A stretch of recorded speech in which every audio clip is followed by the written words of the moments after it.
ஒரு அமைப்பும் இல்லாமல் ஒன்றுமே இல்லாமல் மக்கள் மக்களாக தேடி போய் ஓட்டு போட்டது தான் இவ்வளவு. இப்போ இருக்கிற நிலைமையில் கவர்னர் பண்ணுறது மிகப்பெரிய தப்பு, அடாவடின்னு கூட சொல்லுவேன். ஏன் சொல்கிறேன்னா, இருக்கிறதுல எந்த கட்சி பெரிய கட்சியாக இருக்கோ அதை கூப்பிட்டு ஆட்சி அமைக்க சொல்கிறது தான் கவர்னருடைய கடமை. கவர்னர் தன்னுடைய விருப்பம், அவர் யார் மெஜாரிட்டியாக கூப்பிடணுமோ வேணாமோ அவர் முடிவு பண்ணலாம் அப்படின்ற ஒரு கருத்தையும் சொல்றாங்க. இப்படியெல்லாம் கவர்னர் வருவாங்கன்னு அம்பேத்கர் அரசியல் சட்டம் எழுதின போது நினைச்சு பார்க்கல. இப்போ அங்கேருந்து டெல்லியிலேருந்து என்ன சொல்றாங்களோ அது மாதிரி நடக்கிற ஏவல்காரர்களா கவர்னர் இருக்காங்களே தவிர இவங்களுக்காக ஒன்று யோசனை பண்ணி சொல்றதெல்லாம் கிடையாது. ஆனா இது வரைக்கும் நான் பார்த்த அரசியல்ல எந்த கட்சி பெரிய கட்சியா இருக்குதோ அதை கூப்பிட்டு அரசியல் இது கவர்மெண்ட் ஃபார்ம் பண்ணுங்க, மெஜாரிட்டியை 15 நாள்ல ப்ரூவ் பண்ணுங்க அல்லது ஒரு மாசத்துல ப்ரூவ் பண்ணுங்க அப்படின்னு தான் கொடுத்தாங்களே தவிர இதை மாதிரி கூப்பிட்டு மெஜாரிட்டி இருந்தால் தான் பண்ண முடியும் அப்படின்ற மாதிரி சொல்றது அதை வரவிடாம தடுப்பது என்பது மக்களுக்கு எந்த மாதிரியான ஒரு மனநிலையை உண்டாக்கும்? நிச்சயமா உண்டாக்கும், மக்களுக்கு கோபத்தையே உண்டாக்கும். அதுவும் ஏற்கனவே பிஜேபி பேர்ல அருவருப்பாகவும் அசிங்கமாகவும் நினைச்சிட்டு இருக்கிற மக்கள் இன்னும் பிஜேபி இது மாதிரி வேணும்னு தான் பண்றாங்க, இது அநியாயம் அக்கிரமம் அப்படின்றது வரும். ஸ்டாலின் அவர்கள் இந்த விஷயத்துல விஜயை தொந்தரவு பண்ண மாட்டோம், அவர் ஆட்சி அமைக்கிற விதத்தை இடையூறா நாங்க இருக்காது, திமுக இருக்காதுன்னு ஒரு உறுதிமொழி கொடுத்திருக்காரு. அவங்க ஒரு 6 மாசம் ஆட்சி பார்க்கட்டும் அப்படின்னு ஒரு வார்த்தை சொல்லியிருக்காரு. 6 மாசம் பார்க்கட்டும்னு சொன்னது காமராஜர் திமுக ஆரம்பிச்ச போது சொன்ன வார்த்தையை இவர் சொல்றாரே தவிர இவங்க சொல்லுக்கும் செயலுக்கும் எந்த தொடர்பும் இருக்காது. சும்மா சொல்லுவாங்க, ஆனா நோண்டி விட்டுக்கிட்டே இருப்பாங்க. கம்யூனிஸ்டுகள் விசிக 3 பேருமே என்ன சொல்றாங்கன்னா, கொள்கை கூட்டணி அங்க இருக்க திமுக கூட்டணிக்கு நீ என்ன நிரந்தர அடிமையா? உனக்குன்னு சுய சிந்தனையே கிடையாதா? தேர்தலுக்கு சேர்ந்த உனக்கே சீட்டு போன தடவை 6 சீட்டு கொடுத்து இப்போ முடியாத 5 சீட்டுன்னு சொல்லி அதுல 2 வந்திருக்குது. நீ என்ன அவங்களுக்கு என்ன அடிமை ஆகணுமா? அதெல்லாம் தப்பு. தேர்தல் முடிஞ்சதா நம்ம வேலையை பார்த்துக்கிட்டு போகணுமே தவிர அடுத்த எலெக்ஷன் வச்சாலும் விஜய் வந்ததுக்கான வாய்ப்புகள் அதிகம். நிச்சயமா வரும். அடுத்த எலெக்ஷன் வந்தால் அவர் ஸ்மூத்தா போறதுக்கு நான் எனக்கு உள்ளுக்குள்ள இதெல்லாம் முயற்சியும் பண்ணோம், இவங்க எல்லாம் எங்களை கை விட்டுட்டாங்க, நாங்க வேற வழி இல்லை அப்படின்னு கொண்டு ஒரு குற்றச்சாட்டை பழி பூரா அவங்க தலையில போட்டு திரும்ப ஒரு தேர்தலை சந்திச்சால் அவர் தான் 200 சீட்டும் அவர் தான் வருவார்.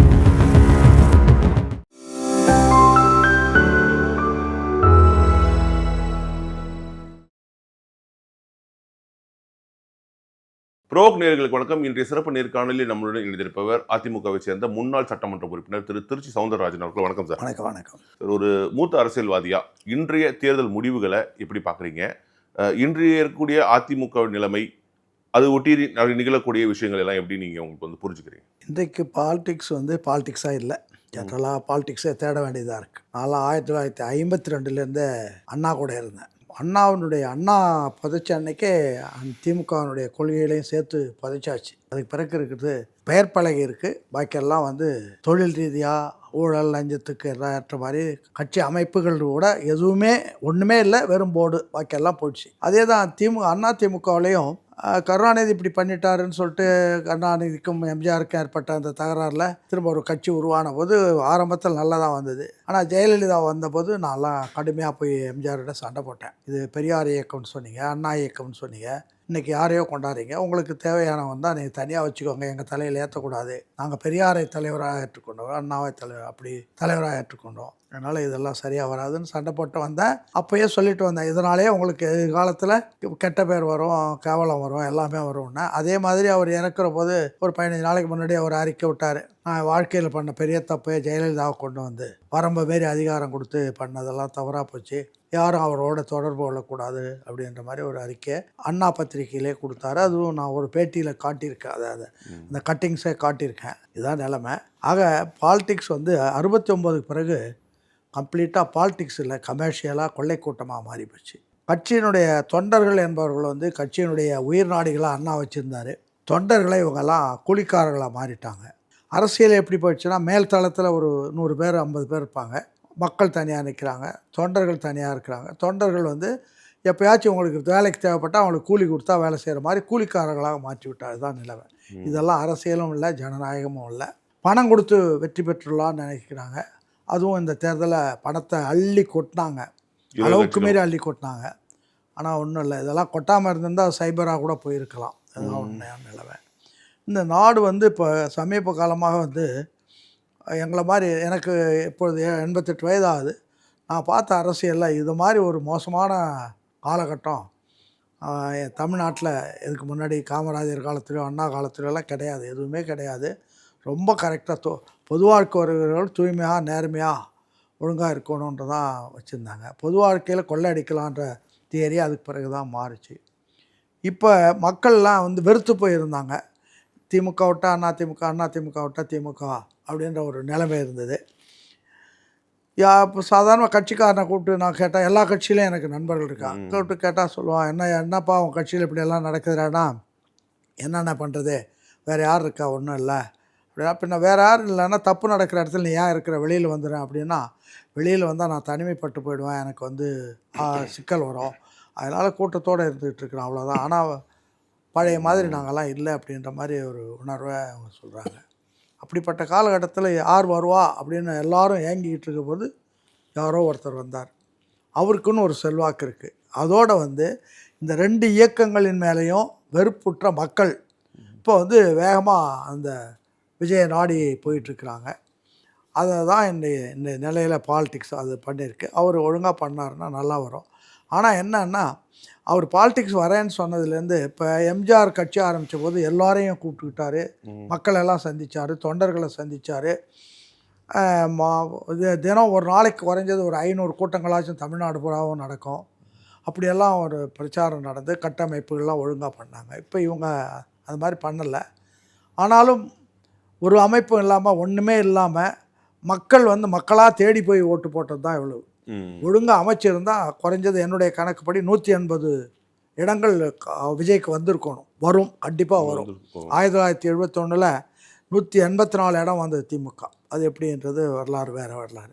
அது மாதிரி வரும். ஆனால் வராமல் போனதுக்கு காரணம் அவங்க தான். இதுலேருந்து அவங்களும் வந்து அமைப்பு மற்றதெல்லாம் செய்யணும் அப்படின்ற எண்ணத்துக்கு வரணும். இப்போ இருக்கிற நிலைமையில் கவர்னர் பண்ணுறது வந்து மிகப்பெரிய தப்பு, அடாவடின்னு கூட சொல்லுவேன். ஏன் சொல்கிறேன்னா, அதாவது இருக்கிறதுல எந்த கட்சி பெரிய கட்சியாக இருக்கோ அதை கூப்பிட்டு ஆட்சி அமைக்க சொல்கிறது தான் கவர்னருடைய கடமை. கான்ஸ்டிடியூஷனல் மொராலிட்டின்னு ஒன்று இருக்குது, அரசியலமைப்பு ஒரு அறநெறின்னு ஒன்று இருக்குது. அதன் அடிப்படையில் அவருடைய விருப்பம், அது கவர்னர் தன்னுடைய விருப்பம். அவர் வந்து யார் மெஜாரிட்டியாக கூப்பிடணுமோ வேணாமோ முடிவு பண்ணலாம் அப்படின்ற ஒரு கவர்னர் வந்து கவர்னரை பொறுத்த வரைக்கும் அண்ணாவினுடைய கொள்கை ஆட்டுக்கு தாடியும் நாட்டுக்கு கவர்னரும் தேவையில்லைன்னு. கவர்னர் வந்து எலெக்டட் பர்சன் இல்லை, அவன் நாமினேட்டட் பர்சன். அதனால் கவர்னருக்கு வந்து இப்படியெல்லாம் கவர்னர் வருவாங்கன்னு அம்பேத்கர் அரசியல் சட்டம் எழுதின போது நினச்சி பார்க்கல. இப்போ வந்து அங்கேருந்து டெல்லியிலேருந்து என்ன சொல்கிறாங்களோ அது மாதிரி நடக்கிற ஏவல்காரர்களாக கவர்னர் இருக்காங்களே தவிர இவங்களுக்காக ஒன்று யோசனை பண்ணி சொல்கிறதெல்லாம் கிடையாது. ஆனால் இது வரைக்கும் நான் பார்த்த அரசியலில் எந்த கட்சி பெரிய கட்சியாக இருக்குதோ அதை கூப்பிட்டு அரசியல் இது பண்ணுங்க, கவர்மெண்ட் ஃபார்ம் பண்ணுங்கள், மெஜாரிட்டியை 15 நாளில் ப்ரூவ் பண்ணுங்கள் அல்லது 1 மாதத்தில் ப்ரூவ் பண்ணுங்கள் அப்படின்னு தான் கொடுத்தாங்களே தவிர இதை மாதிரி வந்து கூப்பிட்டு நீ மெஜாரிட்டி இருந்தால் தான் பண்ண முடியும் அப்படின்ற மாதிரி சொல்கிறது வந்து இது வரைக்கும் இல்லாத ஒன்று, இது தேவையற்ற ஒன்று. விஜய் என்ன பண்ணணும்னு நினைக்கிறீங்க? நான் வந்து அவங்க சோமோட்டோ அப்படியே ஆட்சி அமைக்க அமைச்சு ஒரு 15 நாள் 1 மாதத்தில் நீங்கள் வந்து ப்ரூஃப் பண்ணுங்க அப்படின்னு சொன்னால் அதான் முறை. இது வரைக்கும் இருந்த பழக்கமும் அதுதான் பண்ணியிருக்கணும். அது பண்ணலைன்னா வேணும்னே மக்கள் கொடுத்த தீர்ப்புக்கு புறம்பாக இவங்க நடக்கிறாங்க, மக்கள் தீர்ப்பை மதிக்கலை, ஜனநாயகத்தை மதிக்கலை, அதிகாரம் இருக்குன்றதுனால எல்லாம் பண்ணுறாங்கன்றதான் நான் நினைக்கிறேன். ஸோ ஒருவேளை விஜய்க்கு வந்து மெஜாரிட்டி கிடைக்காம போகிற பட்சத்தில் போனால் கவர்மெண்ட் டிசால்வ் டைம் கொடுங்க, ஒரு ஆப்பர்ச்சுனிட்டி கொடுங்க. அப்படி தானே இது வரைக்கும் இருக்குது. இந்தியா விடுதலை பெற்றதுலேருந்து எல்லா வரலாறுலேயும் கொடுத்து ஆப்பர்ச்சுனிட்டி கொடுப்பாங்க. இல்லை முடியலைன்னா டிசால்வ் பண்ணிட்டு திரும்ப கவர்னர் ரூல் வரும், திரும்ப வந்து 6 மாதத்தில் திரும்ப ஒரு எலெக்ஷன் வரும். அப்படி தான் நடக்கும். அதுதானே நடக்கணும், முறையாக தானே. தமிழ்நாடு வந்து மறுபடியும் ஒரு குறுகிய காலத்தில் ஒரு தேர்தலுக்கு தயாராக இல்லை. அதுக்காக என்ன பண்ண முடியும்? அதுக்காக கவர்மெண்ட்டே அமைக்காமல் இருக்கிறதா அல்லது இப்படியே இருக்கிறதா? எப்படி பண்ண ஏதாவது ஒரு சொல்யூஷன் வரணும்ல, அதுதான் தீரும். அதனால் இருக்கிற சட்டப்படி வந்து அமைக்கிறதுக்கு ஆரம்பிப்பு கொடுங்க. இல்லை அவங்களால அமைக்கல, அடுத்த கட்சியை கூப்பிட்டு சொல்லுங்கள். ஒன்றும் நடக்கலை அப்படின்னு சொன்னால் இது பண்ணிவிட்டு கவர்னர் ரூல் வரணும். கவர்னர் ரூல் ஒரு 6 மாதம் இருந்ததுன்னா ஆட்சிக்கு ஒன்று திரும்பவும் பை எலெக்ஷன் நடத்தி திரும்ப எலெக்ஷன் நடத்துகிற போது அப்படி ஒரு எலெக்ஷன் வந்ததுன்னு வச்சுக்கோங்க, இதே விஜய் 180 சீட்டு 200 சீட்டு வந்துடுவார். காரணம், மக்கள் கொடுத்த வேர்டுக்கு ஆப்போசிட்டாக ஜனாதிபதி ஒரு முடிவு எடுக்கிறாருன்னா மக்களுக்கு வந்து, அதுவும் தமிழ்நாட்டு மக்களுக்கு இதெல்லாம் இதுக்கு பின்னால் பிஜேபி இருக்குன்ற உணர்வு பூரணமாக இருக்குது. அப்படி இருக்கிற போது அந்த எரிச்சல்லாம் சேர்ற போது எல்லாரும் சேர்ந்து இந்த கோபம் வந்து அதிமுக மேலே திரும்புமா? அதிமுக வீணா போனதுக்கே காரணம் பிஜேபியோட சேர்ந்தது தான். பிஜேபியோட அவங்க விரும்பி சேரலை, அவங்க கம்பல் பண்ணி கட்டாய கல்யாணம் தான் பண்ணியிருக்கிறாங்க. பிஜேபி விடாமல் இவங்களை பிடிச்சிக்கிட்டாங்களே தவிர பிஜேபி வர்றதுனால நமக்கு டேமேஜ் தான்ன்றது பழனிசாமிக்கு தெரியும். ஆனால் வேறு வழி இல்லை, ஏற்கனவே பண்ண தவறுகள்லாம் இருக்குது, அது வழக்குகள்லாம் இருக்குது. ஆனால் இதே தான் அண்ணா வந்து 66ல் விருகம்பாக்கம் மாநாடு, திமுக மாநாடு கடைசியில் ஆளுங்கட்சியாக வர்றதுக்கு முதல்ல நடந்த மாநாட்டில் சொன்னார், இன்னொரு 50 ஆண்டு காலம் நம்முடைய ஆட்சி நடத்த வேண்டியிருக்கு இந்த மக்களுக்கு. ஆனால் ஒன்று, நம்ம வந்து எந்த தப்பும் பண்ணாமல் இருக்கணும், நம்ம நேர்மையாக இருக்கணும், ஒழுங்காக இருந்தால் அந்த 50 ஆண்டு காலத்தில் மக்களை தமிழ்நாட்டை வளப்படுத்த முடியும். தப்பு பண்ணோன்னா ஆபத்து வரும். தீதும் நன்றும் பிறதர வரா, தீமை வரணும்னால் நீங்களாக தான் தேடிக்கணும், நன்மை வரணுன்னாலும் நீங்கள் தான் தேடணும் அப்படின்னு அப்பயே சொல்லிட்டாரு. இவங்க அதெல்லாம் கேர் பண்ணாமல் பண்ணாங்க, மாட்டிக்கிட்டு இருக்காங்க, எல்லாருமே மாட்டிக்கிட்டு இருக்காங்க. திமுகவும் பல வழக்குகளில் மாட்டிக்கிட்டு இருக்கு, எல்லாரும் தப்பு பண்ணிட்டாங்க. அதனால தான் மக்கள் இவங்க பேரில் வெறுப்படைஞ்சு இப்போ ஒரு புது ஆளை கொண்டு வர்றாங்க.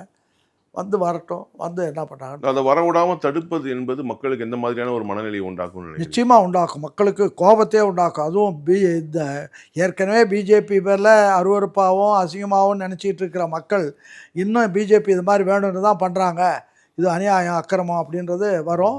அதுவும் இன்னுமே இதுக்கு முன்னாடி விஜய் வந்தபோது என்ன நினச்சாங்கன்னா, ஒரு 2% வரும், 3% வரும், மிஞ்சி போனால் ஒரு சீட் 2 சீட் வரும் அப்படின்னு விஜய் பேரில் நம்பிக்கை இல்லாமல் இருந்தாங்க. அப்போ எல்லாரும் இப்படி தான் பேசுனாங்க. இப்போ விஜய் பேரில் விஜய் ப்ரூவ்டு, அதாவது மக்கள் சக்தி தான் பக்கத்தில் இருக்குது, சீட்டு நம்மக்கிட்ட இருக்குதுன்னு ப்ரூவ் பண்ணிட்டா அந்த அவங்க சந்தேகப்பட்டவங்களுக்கெல்லாம் தெளிஞ்சிட போது அவங்களும் சேர்ந்து விஜயை சப்போர்ட் பண்ண ஆரம்பிப்பாங்க. அப்படி சப்போர்ட் பண்ணும்போது விஜய்க்கு பெரிய செல்வாக்கு வர்றதுக்கும் ஆட்சியை ஒழுங்காக நடத்துறதுக்கான வாய்ப்பும் அவருக்கு நிச்சயமாக கிடைக்கும். அதுதான் உண்மை. இப்போது விஜயானா, இப்போ நீங்கள் சொல்கிறீங்க, நீங்கள் எல்லாமே கோவப்படுறீங்க, பிஜேபி தான் பண்ணுதுன்னா, விஜய் தரப்புலேருந்து அவங்கள ஒரு ரொம்ப ஸ்ட்ராங்காக எதிர்க்கிற மாதிரி தெரியலையே. முன்னாடி தேர்தலில் சமையலில் கூட பெருசாக எதிர்க்கல, இப்போது தேர்தல் முடிஞ்சு ஒரு பெரும்பான்மை கட்சியாக வந்துட்டாங்க, இப்பயும் கூட அவங்க எதிராக பேச மாட்டேங்கிறாங்க. சார், பேச வேண்டிய அவசியம் இப்போ அவங்களுக்கு இல்லை. அவங்க முதல்ல வர்றாங்க, எல்லா தரப்புலையும் விரோதம் பண்ணிட்டு வர முடியாது. முதல்ல விக்கிரவாண்டி மாநாட்டில் சொல்லிட்டார், நமக்கு கொள்கை எதிரி பிஜேபி சொல்லிட்டார், அரசியல் எதிரி திமுகன்னு சொல்லிட்டார். சொல்லிவிட்டு அதுலேருந்து மாறலை, பெரியாரை அம்பேத்கர் சிலைகளை அதை இதை வச்சுக்கிட்டு அவங்க பண்ணிகிட்ருக்காங்க. அதனால் கோபம் எப்போ வரணுமோ அப்போ வரும். இப்போ எல்லாருக்கிட்டையும் ஒரே நேரத்தில் கோபப்பட்டு வம்பு படிச்சுக்கிட்டா அது அதையே நீங்கள் ஒரு குறையாக நாளைக்கு சொல்லுவீங்க, ஏன் இவ்வளோ ஆத்திரப்படுறாரு. தேவையான போது கோபம் வரணும், தேவையில்லாமல் சும்மாவே கோபப்படுறதுக்கு ஒன்றும் இல்லை. சரி, அதிமுக என்ன பண்ணணும்னு நினைக்கிறீங்க? விஜய்க்கு வெளியிலேருந்து சப்போர்ட் கொடுக்குன்னு நினைக்கிறீங்களா? அதிமுக இனிமேல் அதிமுக என்னுடைய கருத்தில் நான் சொல்கிறேன், அதிமுகவினுடைய ஃபவுண்டர் மெம்பர் நான். ஆரம்பத்தில் எம்ஜிஆர் போய் படுத்துட்ட பிற்பாடு அவர் கட்சி நடத்துகிற அளவுக்கு தைரியம் இல்லாமல் இருந்தார், அதுதான் உண்மை. அதுக்கு இன்னும் பல காரணங்கள்லாம் இருக்குது, அதெல்லாம் இப்போ சொல்ல முடியாது, அப்புறமா சொல்கிறேன் வேணாம். அப்படின்னு பண்ணுறபோது ஜெகத் ரட்சகன் என்கிட்ட அசிஸ்டண்ட்டாக இருந்தார். அவர் போய் அந்த இதுலேருந்து வர்றபோது, குரம்பேட்டையிலேருந்து வரும்போது ராமாபுரம் தோட்டத்தில் போய் பார்க்குறாரு. பார்த்தபோது எம்ஜிஆர் வேறு யாரும் துணை கூட இல்லை. அவர்கிட்ட சொல்கிறாரு, இது மாதிரி என்னால் ஒன்றும் பண்ண முடியாது, என்கிட்ட பணம் இல்லை, உலகம் சுற்றும் வாலிபனில் பணம்லாம் போயிடுச்சு, இப்போ என்கிட்ட இருக்கிறவங்களும் டிக்கெட் வாங்கி விற்பாங்களே தவிர ஒன்றும் ஃபெரோஷியஸாக இருக்க மாட்டாங்க. ஆனால் நான் கருணாநிதியோட நல்ல உடன்பாடோடு இருக்கிற காலத்தில் கருணாநிதி என்கிட்ட சொன்னது, எஸ்டிஎஸ் கூட இருக்கிறவங்க யாருக்கும் பயப்பட மாட்டாங்க, பணத்துக்கும் பலியாக மாட்டாங்க, பதவிக்கும் பலியாக மாட்டாங்க, அப்படிப்பட்ட ஆட்கள் எஸ்டிஎஸ் கூட இருக்காங்க, அவங்க தான் நமக்கு இதுவாக இருப்பாங்க, எதிர்ப்பாக இருப்பாங்க அப்படின்றத கருணாநிதி எம்ஜிஆர்கிட்ட சொல்லி, எம்ஜிஆர் அதை ஜெகத்ரட்சகிட்ட சொல்லி, எஸ்டிஎஸ்ஸுக்கும் எனக்கும் தொடர்பில் நான் பார்க்கணும், என்ன பண்ணுறதுன்னு தெரியலன்ன போது எஸ்டிஎஸ் ஜெகத்ரட்சகன் கேஎஸ் சொன்னால் எஸ்டிஎஸ் கேட்பார், கேஎஸ் சொன்னால் நான் கேஎஸ் சொன்னேன். காரணம், திமுகவில் மாணவர் கழகத்தில் ஒரு பொதுச் செயலாளர், பாராளுமன்ற உறுப்பினர், நான் திமுகவில் மாணவர் கழகத்தில் தலைமை கழக செயலாளர். எனக்கும் அவருக்கும் 1949 நேரடி தொடர்பு உண்டு. காரணம், நான் சிதம்பரத்தில் படித்தேன், எங்கள் வீட்டுக்கு எதிரில் தான் அவர் இருந்து படித்தார், அதனால் நெருக்கமான தொடர்புகளோடு இருந்தோம். சொன்ன உடனே அப்போ கேஎஸ்னா யாருன்னு கேட்டிருக்காரு, அது மாதிரி திருச்சி சவுந்தரராஜன். உடனே அவர் எனக்கு தெரியுமே, நான் பார்க்கணுன்னு கேட்டுங்கன்னவர். எப்படின்னா, நான் இப்போ எம்ஜிஆருக்கு திமுகவில் அண்ணாவுக்கு அடுத்து அவர் அதிகமாக பாசத்தோடு இருந்தது அன்பழகன்கிட்ட தான். அன்பழகன்கிட்ட பெரிய மரியாதை வச்சுருந்தார். இன்னும் சொல்லப்போனால் 62 அந்த ராமேஸ்வரத்தில் இதெல்லாம் நடந்தது போது ஒரு நிதி கொடுக்க போகிற 3 கோடி நிதி சேர்த்து அதுக்கு தலைவரே அன்பழகன் தான்ற அளவுக்கு ஒரு புட்டப் பண்ணார். அந்த அளவுக்கு இருக்கும். அன்பழகன் வீட்டில் நான் ஒரு குழந்தை, அப்போலேருந்து எங்கள் வீட்டுக்கு எதிர் வீடு அன்பழகன் வீடு சிதம்பரத்தில். எங்கள் வீட்டில் சாப்பிட்டு அவங்க வீட்டில் தான் இருப்பேன். எல்லோரும் அந்த குடும்பத்திலே நான் ஒருத்தன் தான். அப்போ வந்து இது மாதிரி அப்போ அவருடைய அன்பழகனுடைய தம்பி அறிவழகன் இருந்தார். தியாகராஜ காலேஜில் ப்ரொஃபஸராக இருந்தார். நாங்கள்லாம் சும்மா ஷூட்டிங்கு அதுக்கு இதுக்கெல்லாம் போவோம். அப்போ அந்த நேரத்தில் 62ல் நம்ம அப்துல் காதர் மேயர் இருந்தார். அவர் எனக்கு ரொம்ப க்ளோஸ் ஃப்ரெண்டு. அவருக்கும் இவர் எம்ஜிஆர் கூட தொடர்பு நிறையா உண்டு. நிறைய தொடர்பில் இருந்தோம். அது சொல்லி அவர் எனக்கு தெரியுமா அப்படின்னு இருக்கார். என்கிட்ட வந்து கூப்பிட்டான், இது மாதிரி வந்து எம்ஜிஆர் உங்களை பார்க்கணுன்னு இருப்பேன். நான் சொன்னேன், அப்போ நான் பொதுக்குழுவில் இருக்கிறேன், திமுக பொதுக்குழு. அப்போ திமுக பொதுக்குழுன்ற 130 பேர் தான். ரொம்ப வலுவான பவர் உள்ள ஒரு பாடி அது. அப்போ வந்து நான் சொன்னேன், நடிகருக்கு நமக்கு என்னடா சம்மந்தம், தேவையில்லாத வேலை பண்ணுறடான்னு. அப்புறம் 2-3 நாள் தொடர்ந்து வந்தாப்புல. அதுக்குள்ளே எனக்கு நான் வந்து அண்ணாவை விட்டு புறம்பா கருணாநிதி போக ஆரம்பிச்சிட்டாரு.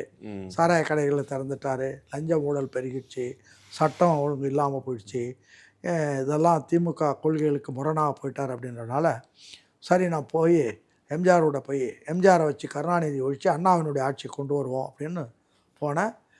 அந்த ஃபோட்டோ வந்து அவரே ஸ்டுடியோவிலேருந்து ஃபோட்டோகிராஃபரை வர சொல்லிட்டு கிட்டக்க கையை ரெண்டையும் பிடிச்சி இழுத்து கையை வச்சுட்டு இது காதலன் காதலி மாதிரி இருக்கணும்னு சொல்லி அந்த படத்தை எடுத்து, அப்போ ஒரு 10 மணி நேரம் என்கிட்ட பேசி, நீங்கள் எப்படியாச்சும் எஸ்டிஎஸ் அழைச்சிட்டு வரணும் அப்படின்ட்டு, நான் இங்கே தான் ஆர்காட் ரோட்டில் தான் இருப்பேன், நீ வரணும் அப்படின்ட்டாரு.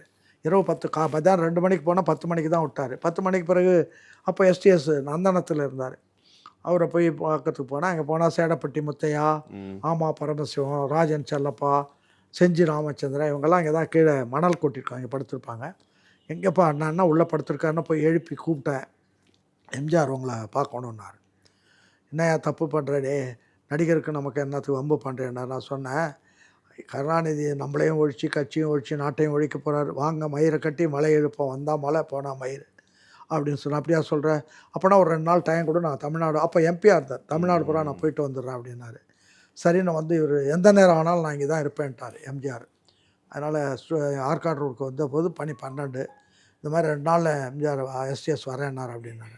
இல்லை நான் வர்றேன் அவர் வீட்டுக்கு அப்படின்னு எம்ஜிஆர் சொல்லி, நான் சொன்னேன், நீங்கள் வந்தால் கெலாட் ஆகிடும், வேண்டாம் இருங்க, திரும்பவும் போய் நான் போய் கூப்பிட்டு வரேன்னு கூப்பிட்டு வந்து விடிய பேசி தான் அந்த இயக்கத்தை உருவாக்கணும் போதே எல்லா இடத்துலையும் எங்கள் கட்டமைப்புகள் அது இது மாவட்ட செயலாளர் இதெல்லாம் நாங்கள் தான் போட்டோம், எல்லாமே பண்ணோம், நல்லா அமைச்சது. அது மாதிரி இவங்க ஒன்றும் அப்போது அந்த கட்சி ஆரம்பித்ததும் எம்ஜிஆர் யார் வந்தாலும் பார்த்தாரு, எல்லாரையும் கூப்பிட்டாரு, வந்தார். அதாவது இதில் என்ன பண்ணணுன்றதுன்னா, வர்றவங்களெல்லாம் சேர்த்துக்கிட்டு அதுக்கு பிறகு தகுதி இல்லாதவன் தானாக சர்வைவல் ஆஃப் த ஃபிட்டஸ்ட் தானே, தானாக தகுதி உள்ளவன் இருக்கிறான், தகுதி இல்லாமல் தானாக வெளியில் போயிடுவான். அந்த முறையை இவங்க அனுசரிச்சிருந்தாங்கன்னா இன்றைக்கி இவங்களோட தொங்க வேண்டிய அவசியம் இல்லை, 180 சீட் வந்திருக்கும். அதை இவங்களுக்கு கூட இருக்கிறவங்க சரியாக அட்வைஸ் பண்ணாமல் அல்லது அட்வைஸ் பண்ண தெரியாமல் விட்டுட்டு இப்போ அலையிறாங்க. திரும்பவும் அந்த ஆட்சி அமையாமல் போனால் யாருக்கு லாபம்னா விஜய்க்கு தான் லாபம். காரணம், அடுத்தாப்பில் உடனே தேர்தல் நடந்தால் 180-200 சீட் கண்டிப்பாக வரும். அதில் மக்கள் ரெடியாக இருக்கிறாங்க. இதுதான் உள்ள நிலைமை. அதை வந்து எப்படி பயன்படுத்துறது? அதிமுக ஆதரவு கொடுக்குமா? ஓரளவுக்கு வந்து வெளியில் சப்போர்ட் பண்ணணும். அதிமுகலாம் நீங்கள் வந்து இவங்களெல்லாம் ஒரு பொலிட்டிக்கல் பார்ட்டி, இவங்கெல்லாம் வந்து வியாபாரம் கொள்ளையடிக்கிறதுக்கு வந்தவங்க. எப்படி வேணால் நீங்கள் அரசியல் உண்மையான அரசியல்வாதினா நம்ம ஒரு யோசனை இப்படி தான் போகும்னு சொல்லலாம். இவங்களுக்கெல்லாம் ஒரு கணக்கு கிடையாது. எப்படி வேணால் அப்போ நம்ம இவர் விழுப்புரம் இவர் வந்து வேணுகோபால் பையன் சிவி சண்முகம், சண்முகம் அவங்க அப்பா எனக்கு ரொம்ப க்ளோஸ் ஃப்ரெண்ட் வேணுகோபால். வந்து சண்முகம் ஒரு பக்கத்தில் போகிறாரு, அவர் ஓஎஸ் மணி இன்னொரு பக்கம் போகிறாரு, தங்கமணி வேற ஒரு பக்கம் போகிறாங்க. ஆளுக்கு இப்போ சண்டை பிரசண்டம் பண்ணிட்டு இருக்காங்க. புதுச்சேரியில் ஒரு ரிசார்ட்டில் எல்லா எம்எல்ஏக்கள் 25 பேரை தங்க வச்சிருக்காங்க. ஆமாம், அது சண்முகம் தங்க வச்சிருக்காரு. இது என்ன பண்ணி பழனிசாமியும் போய் பார்த்துருக்காரு. நிறைய வளம் போவோமா இடம் போவோமான்னு நம்மளால சொல்ல முடியாது. இதில் எப்படி வேணாலும் போகலாம். ஸோ இப்போ இன்னொரு டாக்கும் வந்து பேசு பொருளாக மாறி இருந்தது. திமுக அதிமுக கூட்டணி சேர்ந்து ஆட்சி அமைக்கணும் அப்படின்ற மாதிரி ஒரு பேச்சு உள்ள ரைட்டு. நீங்கள் சொல்கிறது சரி. அப்படி இவங்களால் ஒற்றுமையாக பார்த்து யார் சீஃப் மினிஸ்டர், என்னென்ன கேடாரு, இருக்கிறவன் என்ன பண்ணுவான், கட்சிக்காரன் என்ன ஆவான், இவங்களில் எந்த கட்சிக்காரன் எந்த ஆரோட இணைக்கிறதெல்லாம் ரொம்ப பெரிய வேலை, சாதாரண வேலை கிடையாது. அடிதடி தான் நடக்கும். இவங்க மேலே இருக்கிறவங்க 2 பேர் மந்திரி ஆகிறதுக்காக இது மாதிரி கட்சியை நாசம் பண்ணுறாங்கன்னு வரும். அதனால் அது அவ்வளோ ப்ராக்டிக்கலாக நடக்கிற மாதிரி. முதல்ல ஒரு தடவை பட்நாயக்கு முயற்சி பண்ணார் ஆரம்ப காலத்திலேயே, எம்ஜிஆரையும் கருணாநிதியும் முயற்சி பண்ணுறது. அதுவே சரியாக வரலன்னு விட்டாச்சு. அதனால் இது சரியாக வருமானு சொல்ல முடியாது. சரியாக வந்தாலும் நீண்ட காலம் நிலைக்காது. மக்கள் புறக்கணிச்ச ஒருபாடு அவங்கள மீறி மக்களை ஏமாற்றிட்டு ஆட்சி அமைச்சாங்கன்னு வச்சுக்கோங்க. மக்களுக்கு வர்ற கோபத்தை இவங்க எப்படி தாங்கிறது? திமுக தலைவர் ஸ்டாலின் அவர்கள் இந்த விஷயத்துல வந்து நான் விஜயை தொந்தரவு பண்ண மாட்டோம், அவர் ஆட்சி அமைக்கிற விதத்துல வந்து இடையூறா நாங்க இருக்காது, திமுக இருக்காதுன்னு ஒரு உறுதிமொழி கொடுத்திருக்காரு. அவங்க ஒரு 6 மாசம் ஆட்சி பார்க்கட்டும் அப்படின்னு ஒரு வார்த்தை சொல்லியிருக்காரு. 6 மாதம் பார்க்கட்டும்னு சொன்னது காமராஜர் திமுக ஆரம்பித்த போது சொன்ன வார்த்தையை இவர் சொல்கிறாரே தவிர, இவங்க சொல்லுக்கும் செயலுக்கும் எந்த தொடர்பும் இருக்காது. சும்மா சொல்லுவாங்க, ஆனால் நோண்டி விட்டுக்கிட்டே இருப்பாங்க.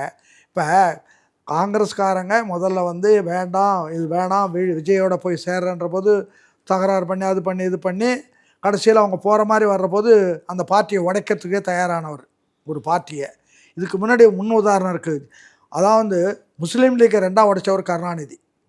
முஸ்லீம் லீக் உங்களோட வரலைன்னு உடனே அதை உடைச்சி ஒரு பகுதியை கையில் வச்சுக்கிட்டார். முஸ்லீம் லீக் என்கிட்ட இருக்குதுன்னு சொல்கிறதுக்கு. அதே வேலையை இவங்க செய்ய ஆரம்பித்த போது தான் டெல்லி பார்த்தது, இங்கே இருக்கிற சில பேர் பதவிக்காக இதெல்லாம் பண்ணுவாங்க அப்படின்ன உடனே வேணாம் இந்த தர விட்டுருவோன்னு சொல்லிட்டு விட்டுட்டு அதில் வந்து எம்பி சீட்டை கூட இவங்க யாரும் எல்லாரும் வாயை பொழந்துக்கிட்டு நின்னாங்க. இவங்களெல்லாம் விட்டு ஒன்றுமே இல்லாத ஒரு புதிய ஆளுக்கு கொடுத்து அதை முடிச்சுட்டு இவங்கள வந்து பார்த்துட்டாங்க. கட்சி வச்சு பழத்தை திங்கிறவங்களே தவிர இது கட்சி உழைக்கிறவங்க இல்லைன்றது தெரிஞ்சு போச்சு. இனிமேல் காங்கிரஸ் வேறு மாதிரி தான் போகும். இவங்களுக்கெல்லாம் பழைய ஆட்களுக்கு எந்த விதமான பழைய ஆட்கள்லாம் மேலே இருக்கிறவங்களுக்கு எந்த விதமான மரியாதை இருக்குன்னு நான் நினைக்கல. அதனால் அப்போயே அவங்க போகிறவங்கள விடாமல் பிடிச்சி இழுத்தீங்க. இப்போ வந்து போயிட்டாங்க. இப்போ வந்து 27 பேர் நின்று 28 பேர் நின்று 5 பேர் வந்தாங்க. அதில் 5 பேர் அங்கே போயிட்டாங்க. அதுக்கு உடனே நீ என்ன அவங்களால் துரோகிகள் பட்டம் சொல்கிறேன், அவங்களால லாபம் வரும்னு தானே நீ கூப்பிட்ட. அப்போ அதை அனுபவித்த ஒருபாடு உங்களால் லாபம் அவங்களுக்கு அடைஞ்சிருக்கான்னு அவன் மாத்திரம் துரோகின்னு சொல்கிறதுக்கு என்ன இருக்குது? கூட்டணி அமைக்கிற போது கூட்டணி அமைச்சு வேலை முடிஞ்சால் முதல்ல 67 கூட்டணி அமைச்சு தேர்தல் முடிஞ்ச ஒருபாடு அண்ணா எல்லாரையும் கூப்பிட்டு அவங்க கட்சி வேலையை செய்யுங்க, தேனியில் முடிஞ்சு விட்டது, நீங்கள் போய் வேலை பாருங்கன்ட்டார். அதுதான் நம்ம தவிர இதை இவங்களோட கூட்டணி சேர்ந்தால் இவங்களுக்கு என்ன பாண்டட் லேபரா எல்லாரும்? அது கிடையாது. கம்யூனிஸ்டுகள் விசிக 3 பேருமே வந்து என்ன சொல்கிறாங்கன்னா சார் இவங்களுக்கு நான் சொல்கிறது அவங்கள நான் வந்து சொல்கிறேன்னு நினைக்காதீங்க. கம்யூனிஸ்ட் எல்லாம் பெரிய அறிவாளிகள். இப்போ கடந்த காலத்தில் உமாநாத் இருந்தார், ராம்மூர்த்தி இருந்தார், கல்யாண சுந்தரம் இருந்தார், அனந்த நம்பியார் இருந்தார். இப்போ இவங்க நடக்கிறது பார்த்தா அவங்களுக்கும் இவங்களுக்கும் தொடர்பு இருக்கிற மாதிரி எனக்கு தெரியல. ஆனால் வந்து அதை நான் உறுதியாகவும் சொல்ல முடியாது. அவங்க எப்படி சிந்திக்கிறாங்க எங்கள் இப்போ இவர் சண்முகம் இருக்கார், அவர் கொஞ்சம் நல்லா பண்ணுறாருன்னு தான் என்னுடைய கருத்து. அதாவது சூழ்நிலையில் காங்கிரஸ் இருக்குது அதனால் நான் போக மாட்டேன்னு சொல்கிறது கூட தப்பு. இப்போ அண்ணா கட்சி 67 கூட்டணி அமைச்ச போது சுதந்திரா கட்சியும் இருந்தது, கம்யூனிஸ்ட்டும் இருந்தது, முஸ்லீம் லீக்கும் இருந்தது. எல்லோரும் தான் பல்வேறு மாறுபட்ட சிந்தனையுள்ள ஒன்றா ஆக்குனாங்க. நீங்கள் வந்து அங்கே காங்கிரஸ் இருக்கிறதுனால நான் இங்கே போக மாட்டேன்னா அப்போனா காங்கிரஸ் இருக்குன்றதுக்காக சொல்லலை. பட் இது போகணுமா வேணாமா? திமுக கூட்டணியில் தொடர்ந்துட்டு நம்ம ஆல்ரெடி இருக்கோம். திமுக கூட்டணிக்கு நீ என்ன நிரந்தர அடிமையா? உனக்குன்னு சுய சிந்தனையே கிடையாதா? தேர்தலுக்கு சேர்ந்த உனக்கே சீட்டு அப்போன தடவை 6 சீட்டு கொடுத்து இப்போ முடியாத 5 சீட்டுன்னு சொல்லி அதில் 2 வந்திருக்குது. நீ என்ன அவங்களுக்கு என்ன அடிமை ஆகணுமா? அதெல்லாம் தப்பு. தேர்தல் முடிஞ்சதாக நம்ம வேலையை பார்த்துக்கிட்டு போகணுமே தவிர இதை நான் இப்போ இல்லை 2 வருஷத்துக்கு முன்னாடியே பாலகிருஷ்ணன் இருந்தபோது நான் சொன்னேன்.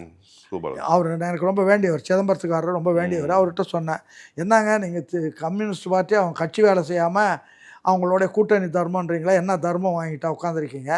நீங்கள் வந்து இதுக்கு கம்பெனி திமுக கம்யூனிஸ்ட் பிரிவுன்னு வச்சிடலாம் அப்படின்னு சொன்னேன். அதே மாதிரி திருமாவளவனுக்கும் அதே தான் கூப்பிட்டு சொன்னேன். என்ன கட்சி நடத்துகிறீங்களா அல்லது நீங்கள் இது மாதிரி அவங்க கூட உட்காந்துட்டு கூட்டணி தர்மம்ன்றீங்களா? அப்போ கூட்டணி தர்மம்னா நீங்கள் வந்து கம்மனு விடுதலை சிறுத்தைகள் திமுக பிரிவுன்னு போட்டு போயிடுங்க, எதுக்கு உங்களுக்கு ஒரு தனியாக கட்சி அப்படின்னு சொன்னேன். அதனால் அவன் தனி கட்சி தனியாக நடத்தணும். 2 பேர் சேர்ந்து ஒரு ஊருக்கு போகிறோம், ஊருக்கு போயிட்டு வந்து ஒருபாடு அவங்கவுங்க வீட்டுக்கு அவங்கவுங்க போக வேண்டியது தானே. நீ என்ன எங்கள் 2 பேரும் சேர்ந்து போனோம், என் கூடயே இருக்கிறேன் இல்லை உன் கூடயே நான் இருக்கிறேன்னு இருக்க முடியுமா? அதெல்லாம் தப்பு. ஸோ இப்போ நீங்கள் சேர்ந்துணுன்றீங்க, ஆதரவு கொடுக்கணுன்றீங்க. ஆதரவு கொடுக்கறதும் கொடுக்காத அவங்க இருப்போம். ஆனால் ஜனநாயக பண்பு அவர்களுக்கு இருப்பானால் மக்களுடைய தீர்ப்புக்கு அந்த ஜனநாயகம் காக்கப்பட வேண்டுமானால் அவங்களுக்கு ஆதரவு அவங்களா கொடுக்கணும். அதுதான் நியாயம். ஏன்டா மக்களுடைய தீர்ப்பை நம்ம மக்களை மதிக்கிறோன்ற காட்டுறதுக்காக கொடுக்கணும். அதை விட்டுட்டு இந்தாண்ட இப்படி பேசிக்கிட்டு இருந்தால் அவங்களுக்கு ஜனநாயகமும் தெரியல, பொதுவாழ்வும் தெரியலன்னு தான் ஆகிடும். அது அநேகமாக அதெல்லாம் அப்படியெல்லாம் போயிட மாட்டாங்க, யோசனை பண்ணி கொடுப்பாங்கன்னு நினைக்கிறேன்.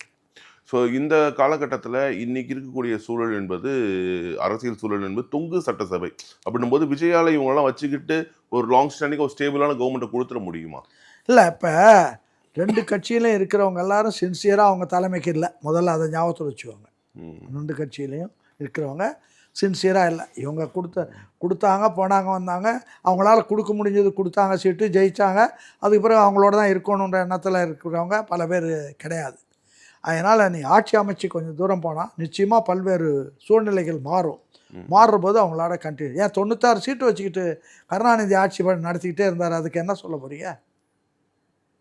எப்போ பார்த்தாலும் மைனாரிட்டி அரசு, ஜெயலலிதா கிண்டல் பண்ணிக்கிட்டே இருந்தாங்களே, அப்போ என்ன வருது? ஆனால் அவருக்கு சீட்டு கூட்டணி ஆட்சி அமைக்காம ஒரு காங்கிரஸோட அதே மாதிரி பாமகவோட சப்போர்ட்டோடய நடத்திட்டாருல்ல. ஆமாம் சார், இப்போ எப்படி வேணாலும் அரசு மேலே உட்காந்துட்டா அதுக்கு பிறகு சூழ்நிலை அன்னைக்கு இந்த போக தானே தெரியும். நீங்கள் இப்பயே அதை ஜட்ஜ் பண்ண முடியாதுல்ல எப்படி போகுதுன்னு. இல்லை முடியல, வந்தது ஒரு நோ கான்ஃபிடன்ஸ் கொண்டாடுறாங்க, தோக்கடிக்கிறாங்க, கவர்மெண்ட் டிசால்வ் ஆகுது, அடுத்த எலெக்ஷனில் சந்திப்போம். அடுத்த எலெக்ஷன் வச்சாலும் விஜய் வந்ததுக்கான வாய்ப்புகள் அதிகம் நிச்சயமாக வரும். அடுத்த எலெக்ஷன் வந்தால் அவர் ஸ்மூத்தாக போகிறதுக்கு நான் எனக்கு உள்ளுக்குள்ளே இதெல்லாம் முயற்சியும் பண்ணோம், இவங்கெல்லாம் எங்களை கை விட்டுட்டாங்க, நாங்கள் வேறு வழி இல்லை அப்படின்னு கொண்டு வந்து ஒரு குற்றச்சாட்டை பழி பூரா அவங்க தலையில் போட்டு திரும்ப ஒரு தேர்தலை சந்தித்தால் அவர் தான் 200 சீட்டும் அவர் தான் வருவார். இப்போ தமிழ்நாட்டுடைய அரசியல் தீர்மானக்கூடிய சக்தியாக தமிழக வெற்றி கழகம் மாறிடுச்சு நம்ம புரிஞ்சுக்கலாமா? இல்லை, நிச்சயமாக. அதான் ஒன்று புரிஞ்சுக்கணும் என்னென்னா, நீங்கள் பழைய வரலாறுகளை பார்த்தீங்கன்னா திமுக இல்லை, நான் திமுக பெயர் பலையை வச்சுட்டு பாக்கியெல்லாம் விட்டுடுச்சு, ஒன்றுமே கிடையாது. திமுகவினுடைய கொள்கையில் ஒரு கொள்கையும் கிடையாது. என்ன நீ யாருன்னு கேட்டால் நான் திமுக. அவங்க தான் சொல்கிறாங்க திராவிட மாடல் 2.0. என்ன மாடல்? கோயில் இப்போ சிவாஜி கணேசன் திமுகவில் இருந்தார், ஒரு தடவை திருப்பதிக்கு போயிட்டு வந்துட்டார், யாருக்கும் தெரியாமல் ரொம்ப ரகசியமாக போயிட்டு வந்துட்டார். அண்ணாவுக்கு தெரிஞ்சது, சத்தம் போடாமல் கட்சி விட்டு நீக்கிட்டார். அந்த இதில் இன்றைக்கி 27 கயிறு கட்டியிருக்காங்களெல்லாம் திமுகவா?